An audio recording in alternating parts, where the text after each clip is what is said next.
Me puse mi vestido de novia para denunciar a una persona desaparecida. Se fue a la mañana siguiente de nuestros votos. Sin mensaje, sin despedida. Todos decían que murió con ella en ese derrumbe. 7 años después, llevé a mi hijo a un recital escolar. Y vi al hombre que enterré, respirando con dificultad cuando mi hijo me llamó mamá. Al día siguiente de nuestra boda, me desperté sola. El lado de la cama donde dormía estaba frío. Al principio pensé que quizá había salido a desayunar. O flores. O algo dulce como en esas películas donde el novio sorprende a su novia. Pero pasaron las horas. Su teléfono no sonó. Mis llamadas no se conectaron. Busqué por toda la casa. Su billetera, su reloj, su pasaporte. Desaparecieron. Al principio pensé que tal vez había pasado algo malo. Me temblaban las manos cuando llamé a la policía. Pero me dijeron que debía esperar 24 horas. Esa es la regla, dijeron. Así que esperé. Esperé con el mismo vestido de novia que llevaba unas horas antes. Mi maquillaje aún estaba a medio terminar, mi corazón ya se desmoronaba. Cuando fui a casa de su madre, no pareció sorprenderse. Parecía cansada, como si me hubiera estado esperando. Abrió la puerta, me miró fijamente y dijo con calma, quizás ahora entiendas que no eras tú. No entendí a qué se refería hasta que vi una foto en el pasillo. Una foto antigua de Julian con su ex, Sara. Habían estado enamorados. Se rumoreaba que se había mudado al extranjero. No le había dado mucha importancia. Pero ahora, allí de pie, mi mente empezó a conectar cosas que no quería creer. Unos días después, las noticias informaron de un deslizamiento de tierra en la carretera de montaña cerca de la estación de tren. Se encontró un coche bajo los escombros. La matrícula coincidía con la de Julián. No había cadáveres, pero el coche quedó destrozado. La policía dio por sentado que habían muerto. Su nombre no figuraba en el informe, pero los rumores lo aclararon. Me dejó por ella. El día después de nuestra boda. Así sin más. Y ahora estaba muerto. Me paré frente al espejo y me miré, ojos hinchados, cabello despeinado, vestido roto en el dobladillo. Ni siquiera lloré ese día. Simplemente recogí mis cosas y me fui. Su familia ni siquiera llamó para ver cómo estaba. Encontré una habitación encima de una vieja panadería.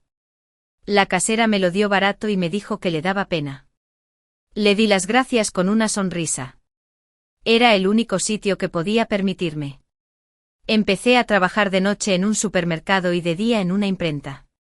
Algunas semanas dormía solo unas horas. Pero seguí adelante.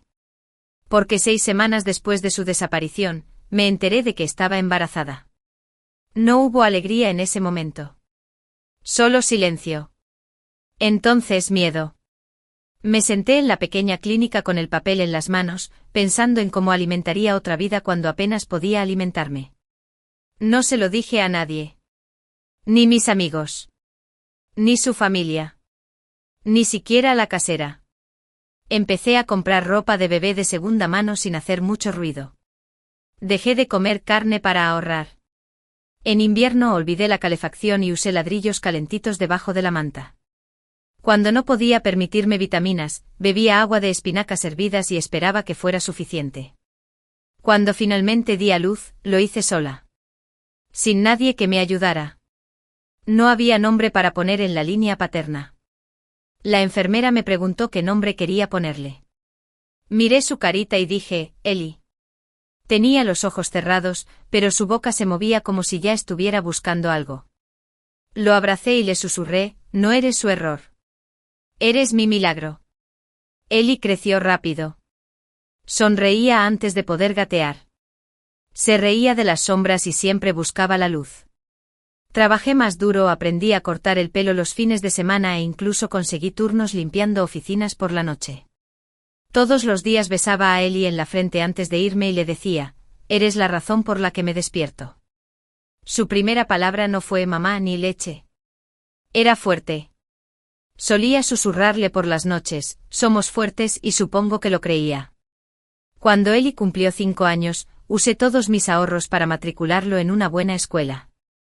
No tenía ropa elegante ni juguetes caros, pero tenía libros, zapatos abrigados y una madre que lo animaba con más fuerza en cada evento escolar. Nunca me perdí una sola actuación, por muy cansado que estuviera. Él me observaba con la mirada y cuando me encontraba, sonreía como el sol.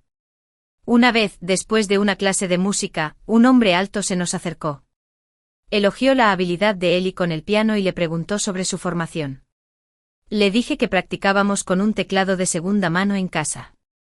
El hombre levantó una ceja y me entregó su tarjeta. Dijo que dirigía una organización benéfica que financiaba la educación de niños con potencial. Miré la tarjeta, luego a Eli y le di las gracias. El hombre se llamaba Grant. Sus ojos se posaron en Eli un buen rato, luego en mí como si intentara descifrar algo. No le di mucha importancia entonces. Ahora Eli tiene 7 años. Ya no vivimos en esa habitación encima de la panadería. Grant nos ayudó a mudarnos a un apartamento pequeño más cerca de la escuela. Nunca pidió nada a cambio. Solo decía que todos los niños merecen una oportunidad. A veces lo veía en eventos escolares, aplaudiendo educadamente siempre de pie al fondo. Eli lo llamaba tío Grant. No lo corregí. Creí que el pasado estaba enterrado. Creí haber hecho lo suficiente para proteger a mi hijo del peso de su origen. Me equivoqué. Porque ese día, en el recital de la escuela, sentí un cambio. El aire cambió. Giré la cabeza y vi entrar a un hombre de la mano de una mujer. Su rostro parecía más viejo. Más delgado. Pero familiar en el peor sentido. Julián. Se me paralizaron los pulmones. Apreté la mano de Eli con más fuerza. Me miró y sonrió. Entonces saludó a alguien. Seguí su mirada. Julián nos observaba, pálido, paralizado. Soltó la mano de Sara. Su mirada se posó en Eli. Y cuando Eli corrió hacia mí gritando, «Mamá. Mira mi dibujo». Julián se tambaleó hacia atrás como si le hubieran dado en el pecho. Su rostro se arrugó. No podía respirar. Al principio Julián no dijo nada. Simplemente miró a Eli como si hubiera visto un fantasma. Sus labios se separaron, pero no salió ninguna palabra. Sara extendió la mano para calmarlo, susurrándole algo al oído. Pero él la ignoró como si su tacto le quemara. Sus ojos no se apartaron del rostro de mi hijo. Eli parecía confundido, mirándonos fijamente. «Mamá, ¿quién es ese hombre?», preguntó, ladeando ligeramente la cabeza. Me agaché a su lado, le aparté un rizo de la frente y le dije en voz baja, «Solo alguien que conocía». No era el momento de explicar nada. No estaba allí. No así. Julián finalmente dio un paso adelante con movimientos espasmódicos e inseguros. «Evelyn», dijo con voz ronca, casi ronca. Era la primera vez que pronunciaba mi nombre en 7 años. No respondí. Me miró con más atención. «¿Es ese mi hijo?». Sus palabras fueron en voz baja, pero el pánico subyacente era fuerte. Me levanté lentamente colocándome entre él y Eli. «No puedes preguntar eso», dije. Abrió la boca como si quisiera discutir, pero mantuve la voz firme. «No después de desaparecerme al día siguiente de nuestra boda. No después de fingir tu muerte». Él se estremeció al oír eso y Sara intervino rápidamente. «¿Muerte fingida?». «No seas dramático», dijo con la misma sonrisa burlona que siempre tenía entonces. «Fue un accidente. Casi morimos también». Su tono destilaba falsa compasión, como si esperara que dijera, «Me alegra que estés vivo». Pero no me alegré. Sentí ganas de vomitar. Julián miró a su alrededor con nerviosismo, como si temiera que alguien me oyera. «¿Podemos hablar?». «¿En privado?», preguntó frotándose la sien. «No sabía que estabas embarazada. No sabía que tenías un hijo». Me crucé de brazos. «No lo sabías porque no te importaba. Te fuiste. Con ella. Sin explicaciones. Sin despedidas. Vendiste nuestros muebles. Vaciaste mi cuenta. Te lo llevaste todo y saliste corriendo».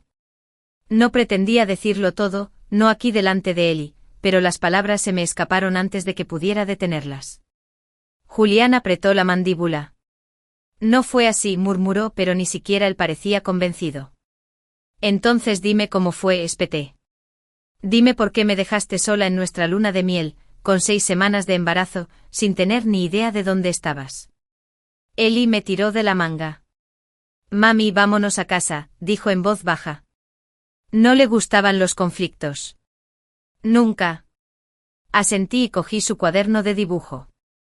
Creo que ya terminamos. Pero Julián me bloqueó el paso. Solo quiero hablar, dijo. Necesito entender. Mis manos se apretaron alrededor de las de Eli. No hay nada que entender. Tomaste una decisión. La elegiste. Y ahora vives con ella. La expresión de Julián se contrajo como si no esperara que fuera tan fría. Como si pensara que lloraría, que me dejaría caer en sus brazos, que suplicaría respuestas. Pero ya había llorado suficiente. Durante años. Solo. En silencio. Ya no le hacían llorar. Se distanció. Esa noche recibí un mensaje. Era de un número desconocido, pero supe quién era en cuanto leí las palabras. Tenemos que hablar. Merezco saber la verdad. Bloqueé el número. Al día siguiente me esperaba afuera de la escuela de Eli. Lo vi desde el otro lado del estacionamiento. Se apoyó en su coche con los brazos cruzados, viendo salir a todos los niños. Mi corazón se aceleró. Acerqué a Eli y caminé por el camino más largo. Pero Julián nos vio. Llamó tan fuerte que los padres se dieron la vuelta. Evelyn. Necesitamos hablar del chico.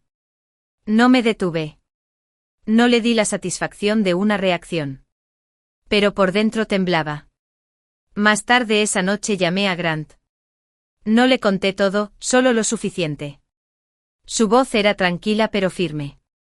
Se acerca a tu hijo otra vez, yo me encargo. No tienes que afrontar esto sola. Sentí que la tensión me abandonaba el pecho poco a poco. Por primera vez en días dormí sin pesadillas. A la mañana siguiente Julián volvió a aparecer. Esta vez con Sara. Tenía la misma mirada de aburrimiento como si nada de esto le importara. Estás siendo ridícula, dijo al pasar. Julián tiene derecho a saber qué pasó. No eres ninguna santa, Evelyn. Me di la vuelta. Tienes razón, dije. No soy una santa. Pero no fingí mi muerte ni me escapé con el marido de otra. Así que si llevamos la cuenta sigo ganando. Julián se interpuso entre nosotros. No le hables así, le dijo a Sara, casi sin pensar. Parpadeó, sorprendida. Disculpe. Se le quebró la voz. La ignoró. Sus ojos estaban puestos en mí otra vez. Es mío, ¿verdad? No dije nada. Julián metió la mano en el bolsillo de su abrigo y sacó un papel doblado. Entonces, arreglemos esto. Quiero una prueba de ADN. Sus palabras me pusieron los pelos de punta. No porque ocultara nada, sino porque creía que la biología le daba derechos. Tomé el papel, lo miré y lo arrugué en la mano. Bien. ¿Quieres una prueba? Te la haré. Pero no vuelvas aquí pensando que eso te convierte en padre. 3 días después llegaron los resultados. Positivo. Julián era el padre biológico de Eli. Pero no parecía feliz. Parecía atrapado. Como si hubiera esperado que no fuera cierto. Sara no estaba con él cuando llegó a mi apartamento. Se quedó en la puerta sosteniendo los resultados como si fueran una sentencia de muerte. Es mío, dijo. Lo sabía. Me crucé de brazos. ¿Quieres decir que ahora lo sabes? Pero no es tuyo. No puedes volver y fingir que estos 7 años no pasaron. Julián dio un paso adelante con ojos suplicantes. Quiero estar en su vida. Quiero compensarlo todo. Me reí. No fue una risa fuerte ni amarga. Solo suave. De acuerdo. ¿Quieres ser padre ahora? Después de 7 años. Ya tiene padre. Alguien que lo arropa. Lo ayuda con la tarea. Lo aclama en sus recitales. Y ese hombre no huyó. El rostro de Julián se ensombreció. ¿Te refieres al tipo de la subvención? ¿Al patrocinador de la caridad? Alzó la voz. ¿Dejaste que otro hombre criara a mi hijo? Mi voz se mantuvo tranquila. No. Yo crié a nuestro hijo. Y él ayudó. Los ojos de Julián ardían. Me engañaste. Lo miré fijamente. Me abandonaste. ¿Y ahora crees que te debo algo? No puedes hacerte la víctima.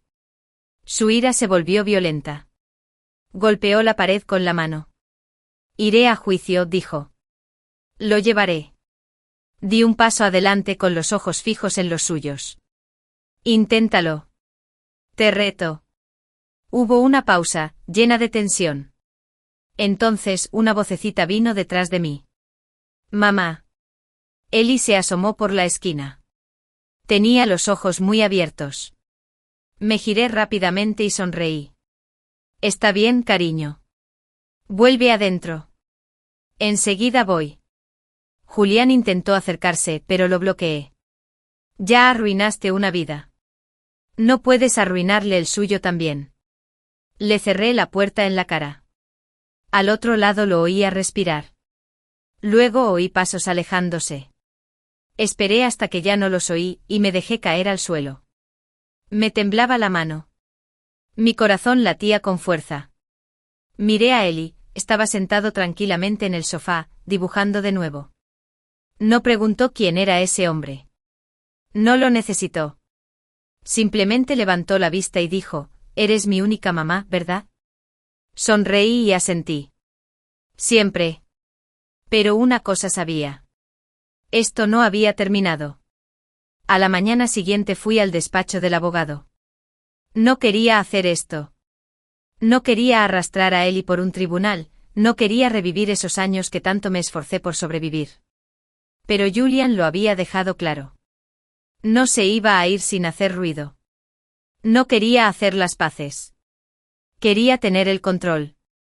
Y no iba a entregar a mi hijo a un hombre que nos abandonó a ambos.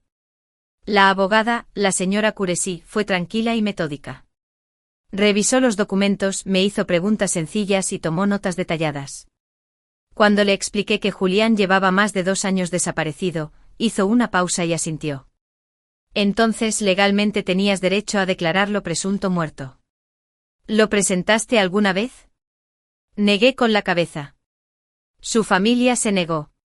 Dijeron que era demasiado pronto. Ella garabateó algo. Bueno, no importa. Según la ley, tras 2 años sin contacto ni evidencia de vida, una persona puede ser declarada legalmente muerta. Y como estuvo desaparecido durante 7 años, tenemos un caso sólido. Me entregó una lista de cosas para reunir, expedientes escolares, facturas médicas, fotografías, cualquier cosa que demostrara que la crianza de Eli era responsabilidad exclusiva mía. Tenía cajas llenas. Todo lo que hice, lo hice por ese niño. Tenía recibos de leche de fórmula, de hospitalizaciones y de todos los zapatos que le quedaban pequeños.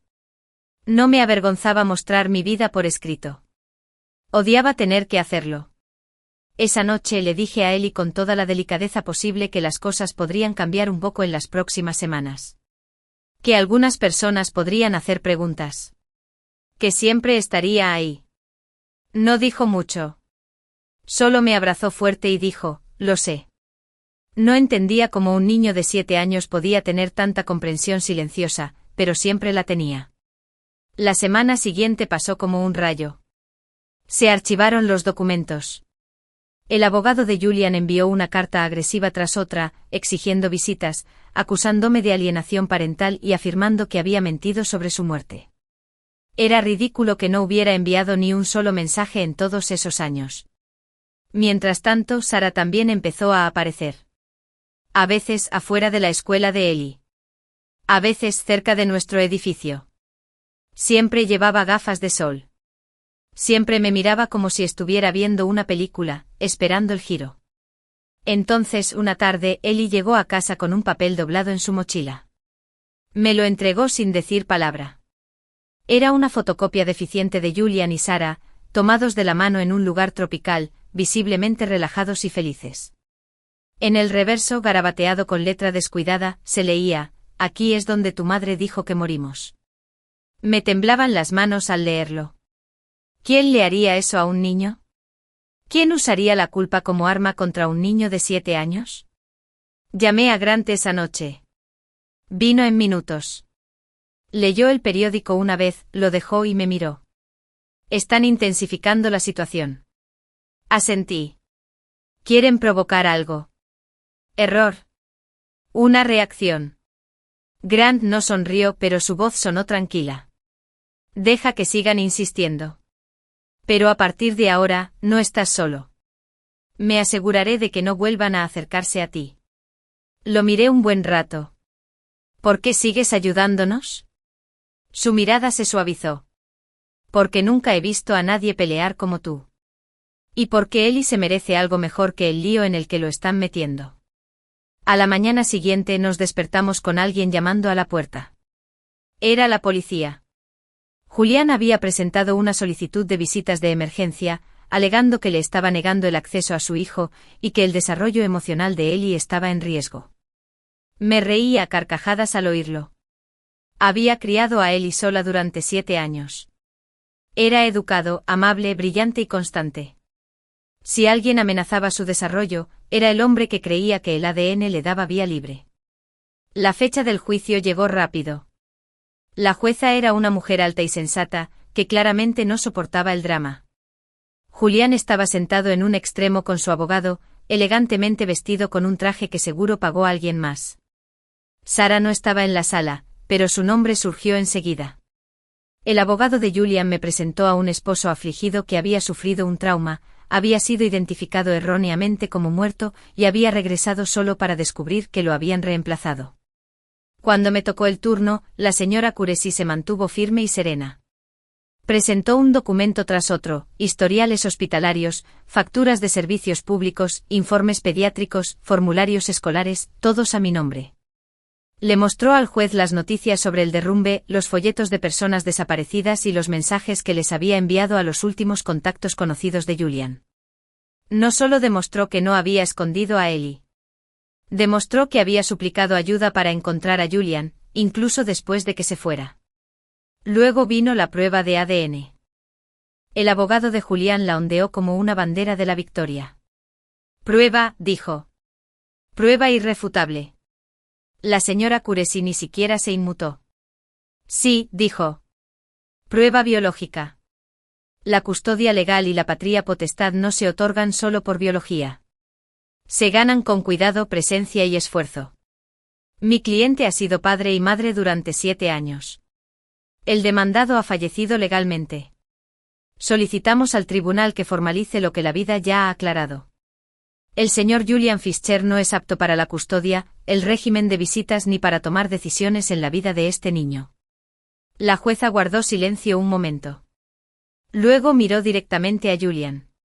¿Tiene alguna prueba, la más mínima, de que haya intentado contactar a su esposa o a su hijo en algún momento de los últimos 7 años? Julián abrió la boca. La cerró. Miró a su abogado. No había nada. Ni un solo mensaje. Ni una llamada. Ni siquiera una carta. El juez volvió a la señora Curesi.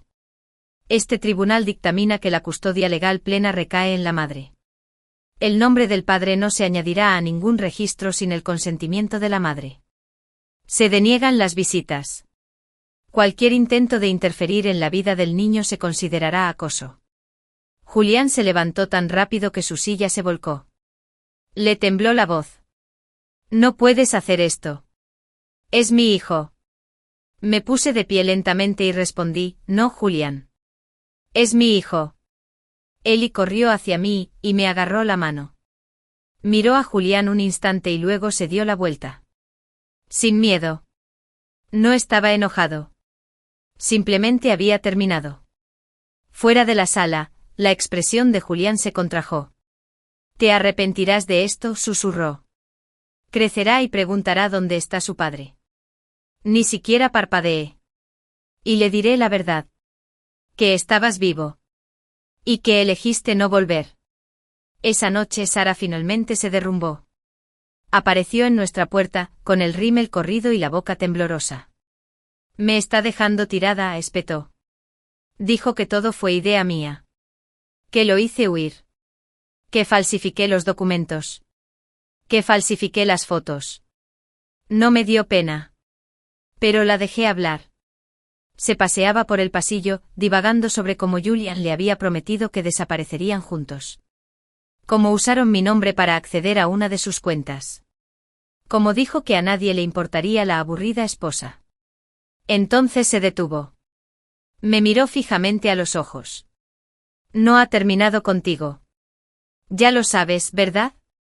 Ahora está obsesionado. Si lo vences, hará alguna estupidez. Asentí lentamente. Entonces descubrirá que no soy la misma mujer que dejó. Y lo decía en serio. Porque esta vez no tenía miedo. No estaba esperando. Estaba lista. Julián no se acercó a nosotros durante unos días después del fallo judicial. Pero sabía que no debía pensar que todo había terminado. Los hombres como él no aceptan las consecuencias. Se dejan llevar, planean y luego atacan cuando creen que estás lo suficientemente cansado como para rendirte. Yo no estaba cansado. Ya no. Estaba completamente despierto. Mantuve mi rutina, dejar a Ellie en la escuela, ir al trabajo, volver a casa. Pero ahora había ojos observándonos.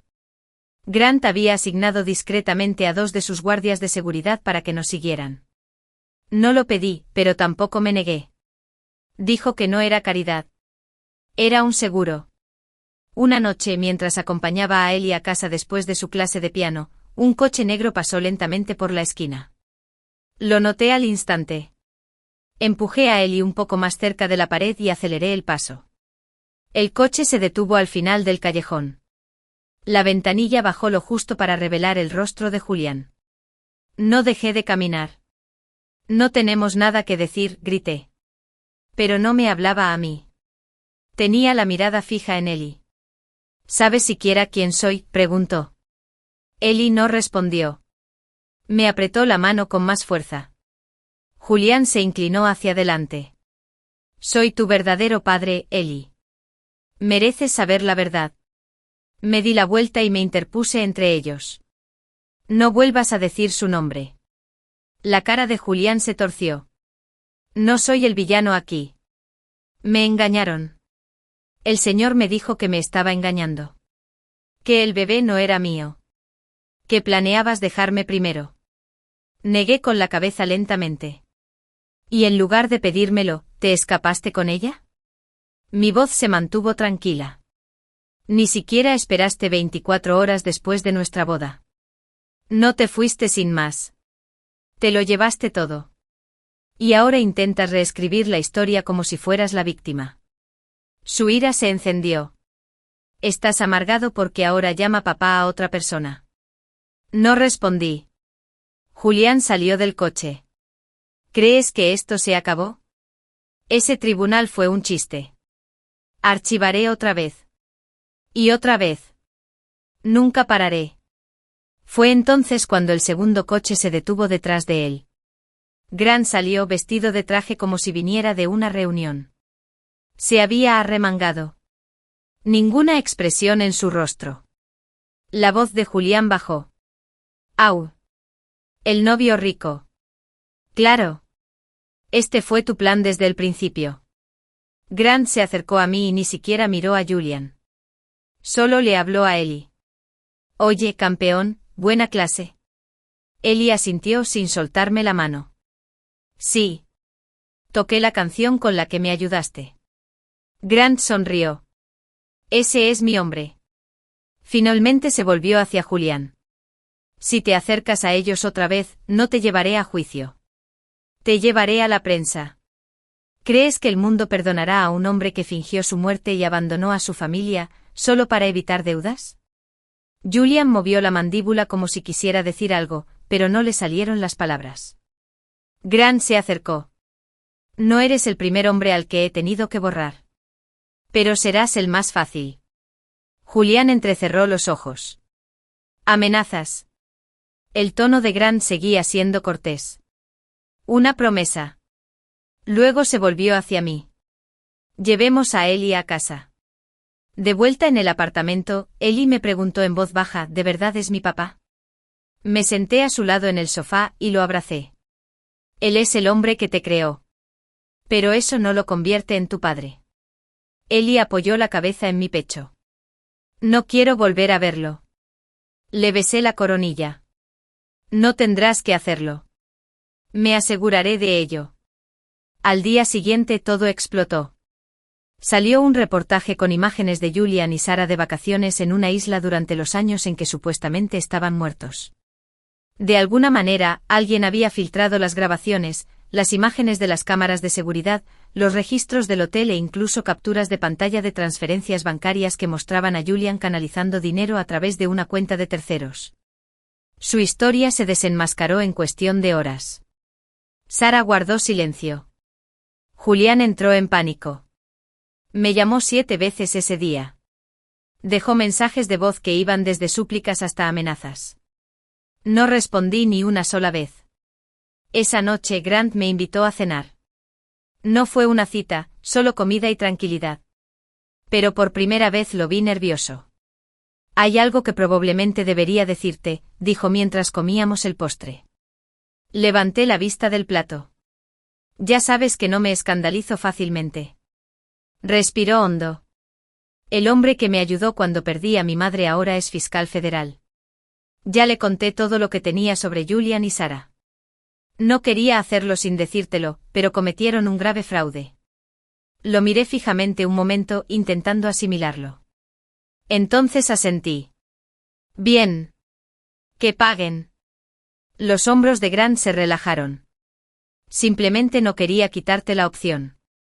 Extendí la mano por encima de la mesa y le toqué la suya. No lo hiciste. Me diste uno. Una semana después arrestaron a Julian en una gasolinera a las afueras de la ciudad. Intentaba irse. Su rostro estaba pálido en la foto policial. Sarah fue detenida ese mismo día. Ella no lloró. No gritó. Solo parecía cansada. La historia se volvió viral. De repente todos tenían algo que decir. Amigos que no me habían hablado en años me enviaron mensajes disculpándose. Los vecinos que alguna vez creyeron las mentiras de Julian le entregaron cartas de disculpa. Incluso su propia madre hizo una declaración pública desmarcándose de sus acciones. Pero nada de eso importó. Lo que importaba era la paz en mi hogar. El silencio que ya no me pesaba. Las noches que Ellie dormía sin miedo. Las mañanas en que nos despertábamos con luz solar en lugar de estrés. Y sin embargo, justo cuando creía que por fin habíamos dejado todo atrás, llegó una carta. Era de Julian. Escrito a mano, tembloroso, desesperado. Dijo que lo sentía. Que había sido estúpido. Que lo había perdido todo. Rogó por una oportunidad de ver a Ellie. Solo una vez. Solo para explicarlo. Doblé la carta y la guardé en un cajón. No se la enseñé a Ellie. No respondí. Algunas puertas permanecen cerradas para siempre. El último giro llegó de forma inesperada. Unos días después, recibí una llamada de Grant. Parecía emocionado, casi sin aliento. Necesito que me conozcas. No está mal. Lo juro. Solo ven. Dudé pero acepté. Cuando llegué, estaba parado afuera de una pequeña escuela de música. ¿Qué es esto?, pregunté. Él sonrió. Una beca. Una beca completa. Para Ellie. Vieron el vídeo de él tocando en el recital. Quieren entrenarlo profesionalmente. Lo miré fijamente. Tú hiciste esto. Se encogió de hombros. Abrí la puerta. Él entró. No pude contener las lágrimas. Después de todo. Cada noche de insomnio. Cada lágrima. Cada momento pensé que no podía seguir. Finalmente sentí que valió la pena. Esa noche Ellie corrió hacia mí sosteniendo la carta de aceptación como si fuera de oro. Mamá. Lo logré. Lo levanté y lo giré, riéndome entre lágrimas. Sí, cariño. Lo lograste. Y por primera vez en 7 años, sentí que yo también lo había logrado. Pasaron 3 semanas. La casa se sentía diferente ahora. Más tranquila, pero no triste. Más tranquilo. Como si la tormenta finalmente hubiera pasado y hubiera dejado atrás el sol. Eli empezó sus nuevas clases de música con más concentración de la que jamás había visto en él. Ya no hablaba mucho de Julián. No hacía preguntas. No parecía enojado ni confundido. Fue como si hubiera cerrado un capítulo por sí solo. Con la tranquilidad que a veces tienen los niños cuando son más fuertes de lo que creemos. Aunque de vez en cuando lo pillaba mirando por la ventana a la nada. Solo mirándome. Una vez le pregunté qué estaba pensando. Se encogió de hombros y dijo, me alegro de que nunca me hayas dejado. Lo abracé tan fuerte que se rió y dijo que le estaba aplastando las costillas. Le dije que nunca me iría por nada ni por nadie. Y lo decía en serio. Después de eso, Grant se convirtió en una parte más habitual de nuestras vidas. No nos obligó. Nunca intentó ocupar el lugar de Julian ni cambiar nada entre él y yo. Pero él estaba allí. Siempre allí. Un paciente tranquilo y confiable. Ayudó a Eli a afinar su nuevo piano. Cocinaba las noches en que yo estaba demasiado cansado para estar de pie. Se reía cuando Eli inventaba canciones tontas y aguantaba cada concierto incómodo con la misma mirada de orgullo. No era solo que amaba a mi hijo. Era que lo respetaba. Nunca intentó reemplazar a su padre. Simplemente llenó el espacio que había estado vacío durante tanto tiempo. Una noche después de que Eli se acostara, Grant y yo nos sentamos en el sofá en silencio. No del tipo incómodo. De esas donde sobran las palabras. Lo miré y le hice la pregunta que llevaba meses rondando en mi mente. ¿Por qué nosotros? Su respuesta fue sencilla. Porque la primera vez que vi a Eli correr a tus brazos vi todo lo que siempre quise. Una madre que luchó. Un hijo que amó. Una familia que nunca se rindió incluso cuando debió romperse. No supe qué decir. Así que no dije nada. Apoyé la cabeza en su hombro y cerré los ojos. Y por una vez me permití descansar. Pero la calma no duró. Era tarde una noche cuando recibí la llamada. No reconocí el número, pero algo en mi interior me decía que contestara. Era el hospital. Sara había resultado herida. Gravemente. Dijeron que se cayó durante el traslado a prisión. Estaba en estado crítico y preguntó por mí. Casi colgué. Quería. Pero algo me detuvo. Quizás la curiosidad. Quizás el cierre. Quizás era la parte de mí que aún necesitaba mirarla a los ojos y preguntarle por qué. Grant se ofreció a acompañarme, pero le dije que no. Esto era algo que tenía que hacer solo. Cuando llegué no se parecía en nada a la mujer que una vez se pavoneó con seda y diamantes. Estaba pálida, delgada, con el rostro amoratado y la mirada cansada. Por un momento casi no la reconocí. Entonces abrió los ojos y me vio. Evelyn, susurró. ¿Has venido? Me senté lentamente. ¿Por qué preguntaste por mí? Ella apartó la mirada. Porque necesito que sepas la verdad. Todo. No hablé. Solo esperé. Empezó a hablar. Sobre el día después de la boda. Sobre cómo Julián había planeado irse desde el principio. Había registrado el matrimonio, tomado las fotos, sonreído durante los votos. Pero nunca lo hizo con el corazón. Fue una trampa desde el principio. Le había apostado a Sara que podría hacer que me enamorara de él en menos de 3 meses. Si lo conseguía, ella lo perdonaría por una vieja traición. Y si no, lo dejaría para siempre. Fue un juego retorcido. Uno al que nunca había accedido a jugar, pero aún así perdí. Me contó cómo fingieron el accidente.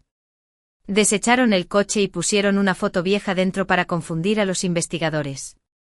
Luego volaron del país usando identificaciones ajenas.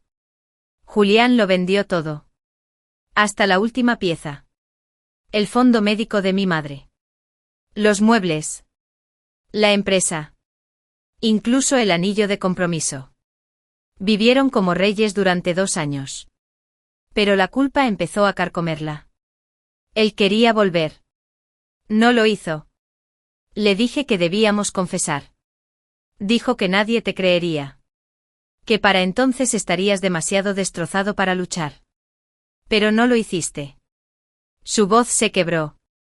Luchaste más fuerte de lo que nadie esperaba. Seguí sin hablar. Ella giró la cabeza lentamente. Ahora te odia, ¿sabes? Porque no te quedaste pequeño. Porque no te quebraste. Porque lo hiciste parecer el fracaso que siempre temió ser. Por fin hablé. ¿Y tú? Ella rió. Amarga y cansada. Yo también lo odio. Hubo silencio. Ella me tomó la mano. Dejé que se lo llevara. Prométeme algo, susurró. No dejes que se acerque a tu hijo. Siempre. Es peligroso cuando no tiene nada que perder. No ha terminado. Todavía no. Retiré la mano. Ya había perdido lo único que importaba. Él simplemente no lo sabe todavía. Cuando salí del hospital no lloré. No sentí pena por ella. No me sentí aliviado. Se sentía terminado. Esa parte de la historia había terminado. Ella podría desvanecerse en el pasado y yo no la perseguiría. 2 días después recibí un paquete. No tenía remitente. Dentro había una caja con fotos antiguas. Yo, Julián, el día de nuestra boda, nuestra casa, incluso una ecografía que creía haber perdido. Al final, una nota escrita con letra temblorosa. Perdí lo mejor que nunca merecí. Ahora lo veo.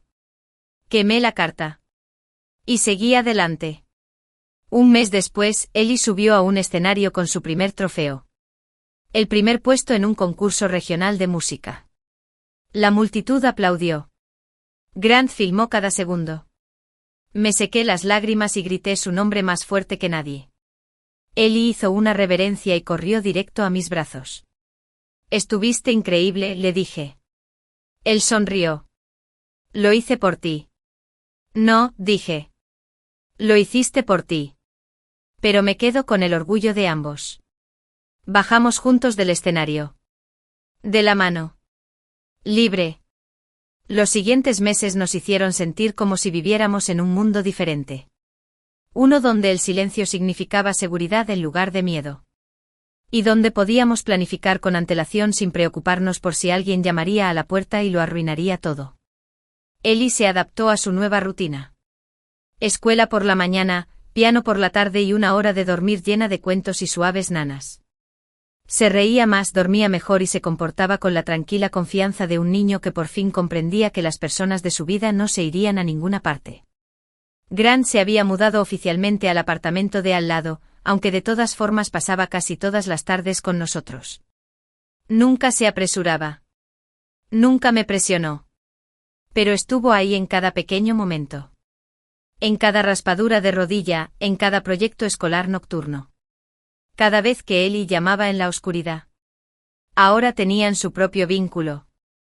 Uno construido sobre el tiempo y la verdad, no sobre el ADN y la obligación. Una noche fría, después de cenar y Ellie durmiendo profundamente, salí al balcón. Grant me siguió un momento después, ofreciéndome una taza de té. La tomé sin decir palabra, me apoyé en la barandilla y observé el parpadeo de las luces de la ciudad. «Has estado callado hoy», dijo. Asentí pensando. No insistió. Él solo esperó. Y así, después de un momento, finalmente lo dije. ¿Alguna vez te preguntas qué tan diferentes habrían sido las cosas si no se hubiera ido? Grant guardó silencio un rato. Entonces dijo que no, porque si no se hubiera ido, no te habría encontrado. Fue una frase tan simple, pero me impactó más de lo que esperaba. Lo miré de verdad, y vi al hombre que había reconstruido silenciosamente nuestros pedazos rotos. No porque tuviera que hacerlo, sino porque quería. Porque nos eligió. Dejé la taza y me giré para mirarlo. Sabes, durante mucho tiempo pensé que el amor era algo que había que ganarse. Como si no me bastara con ser quien era. Grant se acercó. Eres suficiente. Más que suficiente. Y nunca tuviste que demostrárselo a nadie. No respondí nada. Solo lo besé. Fue un beso suave, tranquilo y silencioso. El tipo de beso que no exige ni agobia. Solo tranquiliza. No sabía qué pasaría después. No lo necesitaba. Por primera vez en años, sentí que estaba exactamente donde debía estar. Pero la vida rara vez permite que la paz dure para siempre. Unos días después, recibí un mensaje de mi abogado. Julián había presentado otra petición. Esta vez, alegaba que la decisión sobre la custodia era injusta y que nuevas pruebas demostraban que yo no era apta para criar a un niño sin supervisión. Me quedé mirando las palabras paralizada. No porque creyera que pudiera ganar, sino porque no podía entender cómo alguien podía perder tanto y aún así volver a destruir lo poco que le quedaba. Grant estaba furioso. Caminaba de un lado a otro por la sala, teléfono en mano, llamando a todos sus contactos. Hace esto para seguir siendo relevante, dijo. Él no quiere a Ellie. Quiere controlarte. Asentí lentamente. Lo sé. Pero no dejaré que lo consiga. Llamé a la señora Curesi a la mañana siguiente. Ya estaba preparando nuestra respuesta. Nos encargaremos, dijo con seguridad. Pero debes saber que ha contratado a un investigador privado. Sentí un escalofrío. ¿Para qué? Indagando, dijo. Viejos contactos, vecinos, incluso intentando acceder al expediente escolar de Ellie. Está buscando cualquier cosa que pueda retorcer contra ti. Esa noche me senté en la cama de Ellie mucho después de que se durmiera. Le aparté el pelo de la frente y escuché el suave ritmo de su respiración. Pensé en todo lo que habíamos sobrevivido. Cada noche sin dormir. Cada mentira. Cada moretón que no se veía por fuera. Y tomé una decisión. Iba a acabar con ello. Para siempre. Contacté con una periodista de confianza para Grant. Se llamaba Lina y había pasado la última década denunciando a hombres como Julian. Manipuladores encantadores que se hacían las víctimas mientras destrozaban vidas a puerta cerrada. Nos conocimos en un café y traje todo. Los registros judiciales. Los mensajes de voz. Los documentos financieros. Incluso la nota manuscrita de Sara desde el hospital antes de su traslado. Lina escuchó. Tomó notas. No interrumpió ni una vez. Cuando terminé se recostó y dijo, «Sabes que esto va a explotar, ¿verdad?» Asentí. «Bien», dije. «Déjalo». Una semana después, la noticia salió a la luz. Titular. Muerte falsa, daño real. El hombre que dejó embarazada a su esposa e intentó recuperar a un hijo que nunca crió. Se volvió viral en cuestión de horas. Julián se convirtió en un escándalo ambulante. Los medios de comunicación analizaron cada detalle. Cómo había mentido, desaparecido, fingido una tragedia y aún así tuvo la audacia de luchar por la custodia. La opinión pública se volvió completamente en su contra. Incluso su exabogado emitió un comunicado diciendo que habían cortado lazos. Pero la verdadera sorpresa llegó 2 días después, cuando Grant me llamó desde una conferencia de prensa. «Enciende la tele», dijo. Lo hice. Y allí, frente a un mar de micrófonos, estaba la madre de Julián. De pie, con la voz temblorosa, se disculpó públicamente en nombre de su hijo. Lo que hizo fue inexcusable. Y aunque yo lo di a luz, Evelyn es quien crió a un hijo. Era la primera vez que me apoyaba. La siguiente audiencia judicial fue breve. Julián ni siquiera apareció. Su equipo legal se retiró. El juez finalizó la custodia, selló el caso definitivamente y emitió una orden de alejamiento tan hermética que Julian no podría siquiera enviar una carta sin enfrentar la cárcel. Esa noche estuve en la cocina con Grant mientras preparábamos la cena. Ellie bailaba a nuestro alrededor en pijama, tarareando una de sus canciones de práctica. La tensión se había ido. El miedo. La duda. Éramos libres como no me había sentido en años. Mientras arropaba a Ellie, me miró y susurró, «¿Puedo preguntarte algo?» Asentí. ¿Siempre fue malo? ¿O simplemente dejó de amarnos? Respiré hondo y me senté a su lado. A veces la gente no sabe amar a nadie más que a sí misma. No es tu culpa. Y no significa que no seas adorable. Me miró con los ojos entrecerrados. Pero no lo necesito, ¿verdad? Le besé la frente. No, cariño. Nunca lo hiciste. Más tarde esa noche encontré una carta que Grant había escrito. No tenía intención de que lo leyera todavía. Estaba entre las páginas de un libro que me había prestado. Era corto. Solo un párrafo. No necesitas que te rescaten. Nunca lo hiciste. Pero pasaría mi vida entera a tu lado solo para recordarte la fuerza que ya tienes. Cerré el libro con una suave sonrisa. Y lo supe. Esta no fue una segunda oportunidad. Fue nuestro verdadero comienzo. Las estaciones cambiaron lentamente como si el mundo finalmente aprendiera a respirar. Los árboles afuera de la escuela de Ellie se tiñeron de dorado y rojo. Y por primera vez en años pude igualar su calma. No me estaba preparando para otro golpe a la puerta. Otra llamada. Otra voz diciéndome que no era suficiente. El ruido había cesado. El pasado se había silenciado. Y en ese silencio por fin pudimos vivir. La escuela de música de Ellie fue exigente, pero él prosperó. Sus profesores lo adoraban. No solo por su talento, sino por la forma en que practicaba con una concentración silenciosa, como si comprendiera algo más profundo sobre el sonido, sobre la sensación. Una noche después de su actuación, el director se acercó a mí.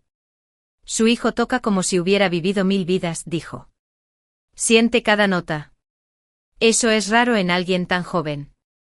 Miré a Ellie en el escenario, sosteniendo su pequeño certificado con una sonrisa que derretía el acero. Ha pasado por mucho, dije simplemente. El director asintió. Y se nota. En casa, Grant se integró a nuestra rutina como si siempre hubiera pertenecido a ella. No lo decía en voz alta. No pidió roles ni títulos. Simplemente hizo cosas. Arregló la puerta del armario que se atascó. Ayudó a Ellie a construir un cohete a escala. Cocinaba panqueques que no se quemaban. A veces lo pillaba leyendo libros para padres a altas horas de la noche, subrayando pasajes como si estuviera estudiando para un examen final. Por si acaso, decía, fingiendo que no era tan grave. Pero lo era. Porque cada gesto significaba algo. No porque intentara ser un héroe. Sino porque ya lo era. Un sábado caminábamos por el parque cuando Ellie vio a un padre ayudando a su hija a montar en bicicleta. Me observó un rato y luego se giró hacia Grant. ¿Crees que podríamos intentarlo? Grant me miró y se arrodilló a su lado. Solo si tu mamá lo permite. Ellie me miró. Sonreí. Por supuesto. No rompas nada. Grant se alborotó el pelo.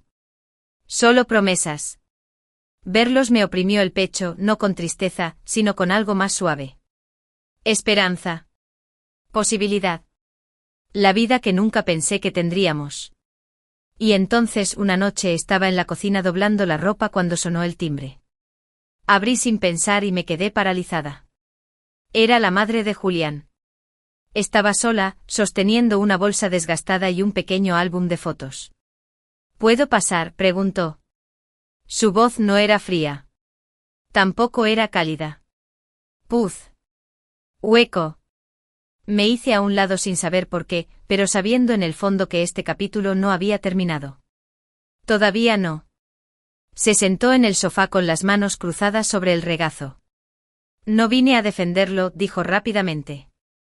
Sé lo que ha hecho. No estoy aquí por él. Asentí sin saber a dónde iba esto. Abrió la bolsa y sacó algunas fotografías. Fotos de Julián de bebé. Cartas antiguas que había escrito de niño. Un pequeño león de peluche al que le faltaba un ojo. No siempre fue así, dijo en voz baja. Pero en algún momento se convirtió en alguien que no reconocí. Y lo dejé pasar. Me quedé callado. Ella colocó los objetos sobre la mesa. Estos eran de Ellie. No míos. Ni de Julián. Para él. Son su historia. Su sangre, nos guste o no. Ella me miró. Puede que no necesite saberlo ahora. Pero algún día, cuando sea mayor, quizá lo pregunte. Y tendrás esto. Para decidir si se lo cuentas o no. Me quedé mirando las fotos un buen rato. Entonces extendí la mano y la puse sobre la suya. Gracias, dije en voz baja. Se levantó. Me voy. Pero antes de llegar a la puerta, se detuvo. Si alguna vez se lo dices, por favor, hazle saber que su abuela, la verdadera, lo quería aunque su hijo no supiera cómo. Y luego se fue. Guardé la bolsa en una caja al fondo de mi armario, entre mantas de invierno y maletas sin usar. No sabía si la volvería a abrir. Pero lo guardé. No para Julián. No para mí. Para Ellie. Porque algún día podría hacerme las preguntas que aún no puedo responder. Y quería que tuviera algo real. No solo dolor. No solo ausencia. Sino prueba de que vino de algún lugar. Y que no tenía que cargar con todo el peso él solo. Unas semanas después, Grant nos sorprendió con un fin de semana fuera. Nada extravagante. Solo una pequeña cabaña junto a un lago, de esas con pisos crujientes y sin internet. Desconectada, la llamó. Como en los viejos tiempos. Ellie estaba emocionado. Empacó un cuaderno, unos lápices y un pequeño teclado que Grant le había regalado y que funcionaba con pilas. Quizás escriba una canción, dijo. Algo tranquilo. Pasamos 2 días jugando juegos de mesa, comiendo malvaviscos y lanzando piedras al agua. La tercera noche, mientras Ellie dormía, Grant y yo nos sentamos afuera bajo las estrellas. Me tomó la mano, metió la mano en el bolsillo y sacó una cajita. Esperé porque quería asegurarme de que era el momento adecuado. Para ti. Para Ellie. Para nosotros. Él lo abrió. Dentro no había un anillo, sino un papel doblado. Eran los papeles de adopción. Grant ya había completado su parte. No tienes que decidir ahora, dijo rápidamente. Pero quiero que sepa que no me voy a ninguna parte. Que yo lo elijo. Todos los días. Las lágrimas me nublaban la vista. Él ya lo sabe, susurré. Pero esto se lo dirá al mundo. Lo firmé 2 días después. La audiencia final fue tranquila. Sin prensa. Sin interrupciones. Solo nosotros. Cuando el juez selló los papeles y dijo, este niño ahora es legalmente hijo del señor Grant Reynolds. Ellie sonrió tan abiertamente que pensé que se le iba a quebrar la cara. Se volvió hacia Grant y le dijo, ¿te llamo papá ahora? Grant se arrodilló con la voz ronca. Solo si quieres. Yo quiero. Y así, una puerta que llevaba años cerrada por fin se abrió. Después salimos a tomar un helado. Ellie pidió el sundae más grande del menú y nos lo ofreció a compartir, 3 cucharadas en un bol. Dijo que era un asunto familiar. No discutimos. Esa noche, de vuelta en casa, lo encontré dormido con los papeles de adopción debajo de la almohada. Le besé la frente y le susurré, ahora estás a salvo. Como él. Como todos. Habíamos caminado a través del fuego y habíamos salido más suaves, no más duros. Más fuertes, no más fríos. Y por primera vez en mi vida, comprendí lo que realmente significaba sanar. No era olvidar el dolor. Era construir algo mejor con lo que sobrevivió. El año avanzó como una ola lenta y constante. Sin explosiones. Sin cartas judiciales. Sin visitas inesperadas ni llamadas en plena noche. Simplemente la vida. Firme, amable y finalmente nuestra. El aire en nuestro hogar ya no cargaba con el peso de las cosas no dichas. Incluso el silencio era más suave ahora. Ya no tenía que estar pendiente del peligro. Podía escuchar la música de Ellie, la risa de Grant, el sonido de mi propia respiración cuando el mundo finalmente se quedaba en silencio al final del día. Ellie se acostumbró a llamar a Grant papá, más rápido de lo que esperaba. No hubo incomodidad ni confusión. Era como si la palabra hubiera estado esperando en su interior desde siempre. Y cuando lo dijo la primera vez como si fuera un simple papá, ¿me puedes ayudar con esta cancha? Grant se quedó paralizado. Apretó las teclas con fuerza y le brillaron los ojos. Se aclaró la garganta, sonrió y dijo: sí, amigo. Hagámoslo juntos. Desde ese momento, algo cambió entre ellos. No como un reemplazo, sino como un comienzo. Un nombre que significaba presencia, no biología. Un vínculo que ambos habían construido nota a nota. Mientras tanto, yo seguía construyendo mi propia pieza. No solo como madre ni solo como alguien que sobrevivió, sino como una mujer que aún tenía sueños. Volví a trabajar como freelance. Escribía contenido y ayudaba a pequeñas empresas a consolidar su marca. Grant me animó a dar cada paso. Me hizo espacio sin quitarme el mío. Me decía cosas como: deberías cobrar más por esto. Y no te subestimes. Y tú fuiste creado para construir cosas. Quizás yo lo era. Quizás siempre lo había sido. Simplemente nunca tuve la oportunidad de descubrirlo. Pero ahora sí. Una noche, mientras terminaba un proyecto en el balcón, oí a Ellie tocar algo nuevo. No era una canción del colegio. No era algo que hubiéramos escuchado antes. Era suave, firme, lleno de sentimiento. Entré y me apoyé en la puerta. ¿Escribiste eso?, pregunté. Él asintió con la vista fija en las teclas. Se llama Después de la tormenta. El título me impactó. Sencillo. Cierto. Me senté a su lado y le puse la mano suavemente en la espalda. Es hermoso, dije. Como tú. Sonrió y siguió tocando, y yo cerré los ojos dejándome llevar. Pero incluso en paz, la vida no olvida. Solo espera el momento oportuno para cumplir con su deber. Fue precisamente en el cumpleaños de Ellie, precisamente en ese día, cuando la última parte de la historia volvió a aparecer. Habíamos organizado una pequeña fiesta, solo la familia y algunos de sus compañeros de clase. Pastel, música, globos. Ellie acababa de abrir sus regalos cuando sonó el timbre. Lo abrí, esperando encontrarme con otro padre que llegaba tarde. En cambio, era un mensajero con un sobre. Sin remitente. Solo mi nombre. Lo tomé con cuidado, le di las gracias y cerré la puerta. La abrí después de que se fueran los invitados. Dentro había una carta legal. Julián había fallecido. Insuficiencia hepática. Desatendida sin reclamar. Había nombrado a Ellie en su testamento. No para la custodia. Nada importante.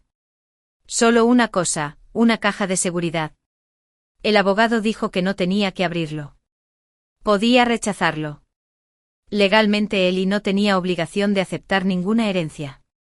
Pero algo en mí necesitaba saber. No para cerrar el capítulo.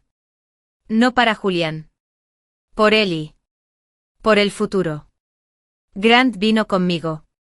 El gerente del banco le entregó una sola llave deslustrada. Dentro de la caja había algunos objetos. Una foto de Julián de niño. Un sobresellado con Ellie escrito con pluma temblorosa. Y una cajita de música de metal. No abrí la carta entonces. Me quedé mirándolo preguntándome qué podría decirle alguien como él al chico al que nunca intentó conocer. En casa, lo guardé en la misma caja donde guardaba las fotos antiguas de la madre de Julian. No lo leí. No se lo di a Ellie. Todavía no. No mientras su vida aún estuviera llena de risas y sol. Quizás algún día. Quizás cuando fuera mayor. Cuando pudiera decidir por sí mismo qué partes del pasado quería comprender. Los días se convirtieron en semanas otra vez. Viajamos juntos por primera vez, solo un fin de semana a una playa cercana. Ellie corrió entre las olas como si fuera de aire, y Grant le enseñó a deslizar piedras por la superficie. Tomé fotos, pero no muchas. Quería recordarlo de memoria, no solo en píxeles. Por la noche Ellie se acurrucó entre nosotros, cansada del sol y la sal, y susurró: «Este es el mejor día de mi vida». Grant le besó la frente. «Vendrán muchas más, hombrecito». Y le creí. Porque eso es lo importante de sobrevivir. No solo sales más fuerte, sino también más suave. Aprendes a reconocer la alegría cuando está en silencio. La abrazas con más fuerza. La proteges. Y entiendes que la paz no es la ausencia de dolor. Es la decisión de no dejar que el dolor gane. Una mañana al despertar encontré una nota en la mesa de la cocina. Era de Grant. Salí a caminar con Ellie. Quería enseñarme el árbol secreto con la rama flexible. Regresaremos antes del desayuno. No te preocupes. Puedes dormir hasta tarde. Te lo has ganado. Te quiero. 3 frases sencillas, pero lo contaron todo. Preparé café, me senté en el sofá y contemplé la luz del sol que se filtraba por el suelo. Y pensé en todo lo que habíamos soportado. Las traiciones, el silencio, las miradas en el tribunal, las lágrimas en el hospital, la rabia, el miedo, las interminables dudas. Y cómo todo aquello había conducido hasta aquí. A un niño con la música en las manos. A un hombre que eligió amar lo que otro había desechado. A una mujer que por fin supo que nunca era demasiado. Ni insuficiente. Más tarde ese día, Ellie se subió a mi regazo y me dio un dibujo. Era una imagen de 3 monigotes tomados de la mano bajo un cielo azul, con una cuarta figura dibujada tenuemente detrás, difuminada con un lápiz suave. ¿Quién es?, pregunté señalando suavemente. Ellie la miró y se encogió de hombros. Solo una sombra, dijo. Ya no forma parte de la historia. Sonreí y le besé la coronilla. Y así fue, sin más. No se olvidó. No se borró.